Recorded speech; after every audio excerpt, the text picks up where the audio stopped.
Assalamualaikum. Yuk follow Nenek masuk dapur lagi. Hari ni Nenek nak goreng nasi saja ya. Makanan ni mudah tapi digemari ke semua ahli keluarga Nenek. Yuk masuk dapur, kita masak sama-sama. Rencahnya ya, rencah untuk nasi goreng. Mudah, cili padi. Kalau nasinya banyak, gunalah 15 atau 20 biji ya. Udang kering. Kalau tak ada udang kering, ikan bilis kering. Okey. Bawang putih, bawang merah. Tu aja. Okey. Rencah nasi goreng. Mudah. Kisar ya. Panaskan minyak, okey. Gunakan api yang sedang. Jangan besar-besar.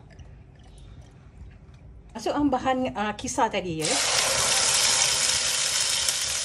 Tumis sehingga bahan-bahan ni garing, okey. Betul-betul kuning, garing, wangi. Rencah fishball ni sudah dihiris ya, dan udang sedikit ya, untuk dapat manisnya. Sayur, Nenek pakai sayur sawi dan ini carrot, okey. Setelah tumisan itu garing dan wangi, bolehlah masukkan ikan bilis nasi ya. Nenek letak sedikit ikan bilis untuk menambah kicknya, okey. Setelah garing, betul-betul wangi, barulah masukkan udang hidup dan fishball dan kacau-kacau sehingga ia rata. Tutuplah sebentar ya, supaya bahan rencah kita tadi masak cepat, okey, dan dikacau-kacau sehingga rata. Bolehlah masuk sayuran yang keras-keras tu ya, seperti batang sawi dan carrot. Masukkan dulu, okey, dan dikacau-kacau sehingga rata.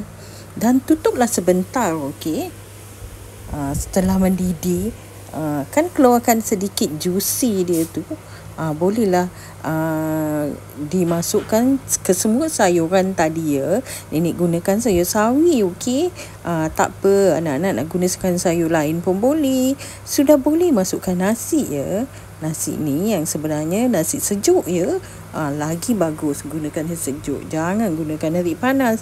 Tapi kalau sudah emergency, bolehlah juga gunakan ya. Dan dikolek-kolek sehingga rata.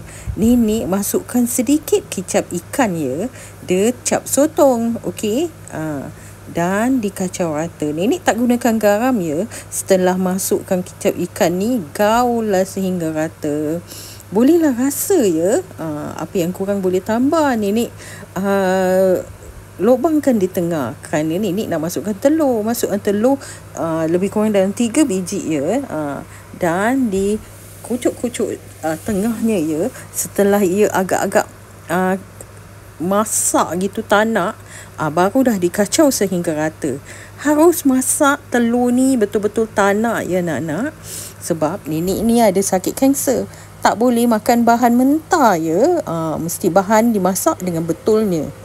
Alhamdulillah, cepat kan masak nasi goreng ni. Nasi goreng yang mudah ya. Nenek gunakan cili padi, udang kering, ikan bilis juga.